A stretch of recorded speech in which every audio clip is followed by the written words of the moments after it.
So just before the first hairpin, you need to make sure that your car is as wide as possible. I probably could have gone a little bit wider, but where it is you need to just place it nice and wide so you can basically flick the car in, ready for turn 1, which is very important. So now you want to flick the car in. So like at most corners, you just want to flick it as hard as you can. You'll be on the brake, so that needs like, I don't know, maybe 25%. It doesn't need loads of brake, it just needs enough to actually get you slowing down. And then you can flick the car in, let the car like slip out the back, so it's like you can like skid round, and then you'll have enough speed to just like go around the corner, and then you can get on the power again, basically. So now you're going to basically want to get as close as you can to that inside barrier. See how close I am? And that is basically just a bit before. You can whack back on that power, because you won't have too much that you'll fly into the outside wall. So you'll be able to just like basically have enough speed to get out the corner, and that'll be good. But yeah, you just got to stick right up by the barrier. Now let the car run wide, but not too wide, because you've got to immediately set up for turn 2. So yeah, you basically don't want to go too wide, because that could compromise you getting ready for turn 2, because if you go too wide, you'll have to spend too much time trying to get out of that area. So yeah, it's definitely better to just still have a bit of a gap, so stay on that different sort of bit of track you can see there, and basically get ready to immediately come back around ready for turn 2. So now a little bit like turn 1, you're going to get it set up ready, but as you can see, you've already started aiming for the apex a bit before, and it's not like you're going to flick it in. This corner's a little bit different. You want to, as you can see, my steering wheel is kind of already diagonally pointed at the apex. So you're going to start about, I don't know, just a couple meters just behind turning, and you're going to press the brake slightly so you can just get ready to basically get the car turn nicely in and get through turn 2 with good exit speed as well. So now, as you can see, I've anti-locked the steering. That's because when you're going through the corner, you're basically going to let off just a slight bit. You're not even going to brake the corner. You're going to let off slightly, and then you're going to put the throttle down. And as you're putting the throttle down, you're going to get some anti-lock, which is what you need, because then you can get the power down. It's literally like the little lift off, power back down, and then you're going to aim nicely for this apex. If you can, the anti-lock is going to probably happen, but if it doesn't happen, it's either means you've done it wrong, or you've basically kind of avoided it in a good way. But yeah, make sure you hit that apex. So now you're going to bring it basically as wide as you can. I'm tucked up right to the barriers. It's already full throttle where you are. You've just come out of the exit, it's full throttle, and now you're basically preparing for just a flat out section with a little lift off, but basically we'll just get to that. So now you are going to keep it full throttle, and you're going to just aim for that apex, and you're going to keep as close as you can, but not too. You want to like give yourself a couple of inches just to set up for the exit of the corner, which again is just still flat out, but turning the steering wheel slightly to basically avoid the barrier on exit. So now, as you can see, you've come out pretty much as wide as you can. You're going to be quite close to the barrier, but as you can see, you've got arrows at the end. If you don't know that, you're going to basically be going right next. So you've got to basically get yourself ready and set up. The steering wheel is almost starting to get ready for this. It's just a slight little part with the steering wheel. You're slightly turning right because it's quite a long apex. And then of course you've got you're still full throttle here, but then you're just going to power through. So now, as you can see, I've already started turning for the corner. So you're going to start turning, of course, right, but you're going to do, as you get to the corner, you're going to have a slight little lift off to make sure you get round. Some carts is okay, because some carts you can sort of power through because of the way that they handle. But of course with the cart I had now, and it's probably better to gain more time, you lift off slightly, anti-lock the steering, of course, pointing left, and then let the cart, of course, skid round the back, and then line yourself up, and as soon as you've come off the throttle, it's back on the throttle again, and then of course line yourself up ready for the corner. As you can see now, you're still sort of anti-locking, but of course you are now full throttle, and you're still anti-locking as you sort of get to the apex, And once you're there, you're going to start, of course, afterwards, you're going to start recorrecting, ready, because there's a little gap that it's a little right hand turn there. So you've got to make sure that you turn, get ready to turn for, basically. So as you can see, you're going to try and get as close as you can to the barrier, but on this lap, since I was really, really pushing, I may have even overdone it a little bit too much. So you don't need to go that close to the barrier, but you can if you're really trying to push that lap time. And then once you're actually drifting sort of towards that barrier, like I said on that exit, like the little left off's going to mean you're not going to go into it, and then you can head straight back on the power. So now you can see we're headed for the next apex.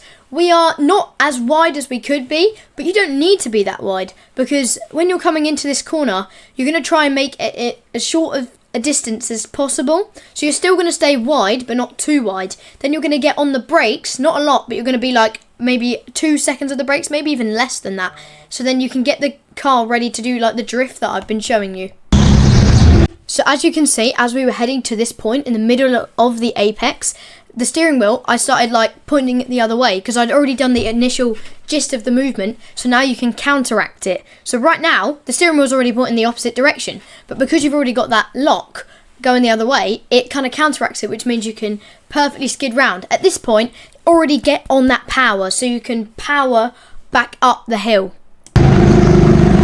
So now, as you can see, you're already back on full power. You're going up the ramp now. It's got to stay full throttle. You're going to bring your car as close as you can to outside barriers, and you're going to stick that way up the hill. So now, as you can see, I started to drift over to make sure you hit this apex. It can be a place where you gain lots of time. If you still are full throttle here, it's completely still full throttle. You're going to get nice and close to the barrier, maybe even closer than I got, so you can stay full throttle as you go through the apex. So now, as you can see, I think this next corner is probably one of the hardest on the track. If you're in a very bumpy car, it can be very, very difficult. But I'll take it through how I did it. So as you can see, this is where we've started to already go for the apex. We're quite far away. As you can see with my foot, we're already starting to put some brake pedal on. And we're sort of already aiming for the corner. We've got like a diagonal steering lock to get ready for us to aim for the apex. So now, as you can see, I've already let my foot off the brake, and I've got that anti-lock like I've said before, which you always need when you're karting, specifically at indoor tracks like Teamsport. You're going to be using that anti-lock, and then you're going to be putting the other way. So now you're at a point in the corner where you're already there, which means you can now get ready to get the power down and push away. So now, as you can see, you're going to get as close as you can to that wall. Full throttle, and of course until you're at a point where you might be going way too close to the wall. And from this point on, you're going to be getting ready to do another like right-hand corner, but this is all through throttle. So now you've already made that really, really quick steering movement. It's still full throttle through here. You've just gone a quick right-hander, getting quite close to the barrier, as you're now going to basically be aiming for that straight outside wall. So now you're going to get as wide as you can. Still full throttle through here, but you're going to aim straight into a point where I'm going to say afterwards, but you're just going to get as close to the barrier as you can. And as you go down, it even goes more, so you can even go further wider so you can get a better entry to the next corner. So as you can see, my steering wheel is already really, because I'm at a point now where I'm not far in line with the first apex of this corner. This is a double apex, one of the hardest bits on this track, so you need to focus here. So first, you're going to make sure that your steering wheel is basically how I have it, getting ready to completely turn in. You're going to have a slight let off before you can get back onto the power, so you can do my anti-lock drift that I've been showing you. So as you can see, I've already done the anti-lock.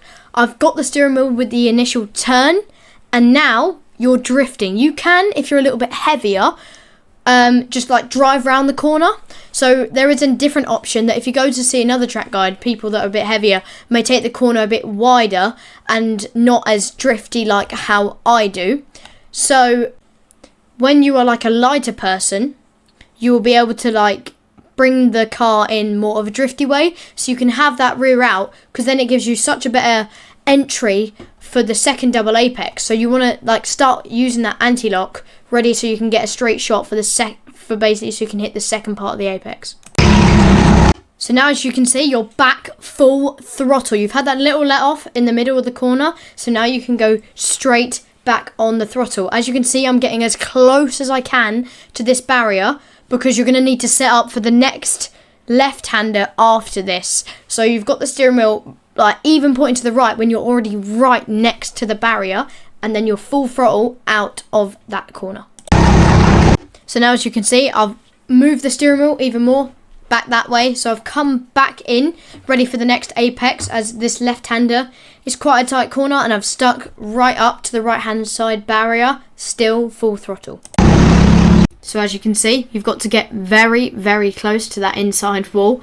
I'm like a millimetre away from it, and you're still full throttle here, ready to basically go as wide as you can before the down ramp. So now, as you can see, quite close to the outside barriers. You can even go a little bit further. Sometimes when I slightly understeer, I go like very close to the barriers, but actually kind of gains me time because I've used all the width of the track. And now you're getting ready for the end of the lap. So now, as you can see, my foot is already like fully on the brake. You've let off the accelerator because for this corner, this is probably one of the heavier braking corners. Actually, when you go over the down ramp as well, if you want to get a little bit more speed, you can sort of like push yourself forward and like feel like you're going over the hill sort of thing. And now, as you can see, I'm tucked up to the right hand side of the track, ready for the left-hander. So, using a bit of anti-lock, which you're about to go into, you really want to hear that tyre screeching. That's when you know you're trying to get that grip into the kart so you can get ready for the complete run up to the line. So now, at this sort of point, you're basically almost off the brake and you're getting ready for that full throttle moment running up to the line. So basically, on the exit of that corner, you've just done the anti-lock, and then you're applying as much throttle as you can, and you're basically just following the line down to the finish line as much as you can, just basically not doing too many steering wheel movements, ready for the end of the lap. So yeah, as you can see here, I'm kind of setting up for another lap. You don't actually have to do that. What you can do is, because that line that I'm on right there is our break point, like I've said at the start of the video, that is the actual start-finish line where the timing ends. So if you want to, full throttle over that line, then brake heavily afterwards so you don't go into the barrier. Of course, if you want to, basically just remember what I said at the start of the video and just reset up for the next lap. So yeah, that basically is the full guide to Teamsport Dunstable, and I hope you guys have enjoyed this very detailed lap guide to this twisty and turny track. I'll see you in the next one. Hope you've enjoyed. Goodbye.